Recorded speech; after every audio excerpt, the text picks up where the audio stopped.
Hi friends, actor Ravi மோகன் பாத்தீங்கன்னா குஷ்பு அவர்களை பயங்கரமா கண்டனம் பண்ணி ஒரு வீடியோல பேசியிருக்காங்க. அதற்காக பாத்தீங்கன்னா சுந்தர்சி அவர்கள் அவருக்கு என்ன ரிப்ளை கொடுத்திருக்காருங்க தான் இந்த வீடியோல பார்க்க போறோம். ரவி மோகனுக்கும் ஆர்த்திக்கும் பாத்தீங்கன்னா கடந்த சில ஆண்டுகளுக்கு முன்னாக சில மன வருத்தத்தினால விவாகரத்துக்காக 2 பேரும் பிரிஞ்சிட்டாங்க.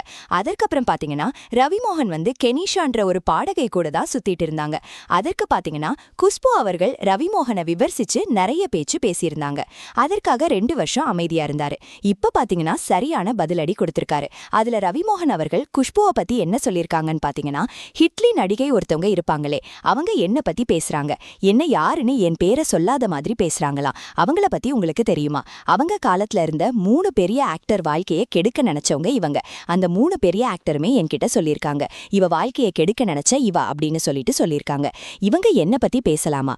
ஏன் பர்சனலை பத்தி பேசுறதுக்கு இவங்களுக்கு என்ன தகுதி இருக்கு? ஏன் ஆக்டிங் சரியில்லை, என்னை விட இவங்க நல்லா நடிக்கிறாங்கன்னா சொல்லட்டும், நான் கும்பிட போட்டு நீங்க நல்லா நடிக்கிறீங்க மேடம் அப்படின்னு நான் சொல்லி கால்ல விடுறேன். ஆனா ஏன் பர்சனல் லைஃப்ல இவன் வரக்கூடாது? இவ யாரும் என்ன பத்தி பேசுறதுக்கு இவளுக்கு என்ன தகுதி இருக்கு அப்படின்னு குஷ்புக்கு தரமான பதிலடியை கொடுத்திருக்காரு. இவங்க தான் என்ன பெத்து விட்டாங்களா பிளாடி, நானும் போனா போகட்டும்னு சொல்லிட்டு பேசாம இருந்தேன். ஆனா இவங்கெல்லாம் என்ன பேச வைக்கிறாங்க அப்படின்னு சொல்லிட்டு தரமான பதிலடியை குஷ்பு அவர்களுக்கு கொடுத்திருக்காங்க. இதற்காக ஜெயம் ரவிக்கு சுந்தர்சி அவர்கள் சார்பாக யாரையும் தரகரவா பேசக்கூடாது, என்ன நடந்துன்னு தெரிஞ்சுட்டு பேசுங்க அப்படின்ற மாதிரி ஒரு நியூஸ் ஸ்ப்ரெட் ஆயிட்டு இருக்கு. அது உண்மையாதான் தெரியல. சோ அத பத்தி சுந்தர்சி அவர்களே சீக்கிரமா ஒரு வீடியோ ஒன்னு விட்டா நல்லா இருக்கும். சோ வெயிட் பண்ணி பார்க்கலாம். இத பத்தி உங்களோட ஒப்பீனியனை கமெண்ட் பாக்ஸ்ல கமெண்ட் பண்ணிட்டு இதே போல ஹாட்டான ட்ரெண்டிங்கான அப்டேட்க்கு நம்ம சேனலை ஃபாலோ பண்ணி வச்சுக்கோங்க. தேங்க்யூ.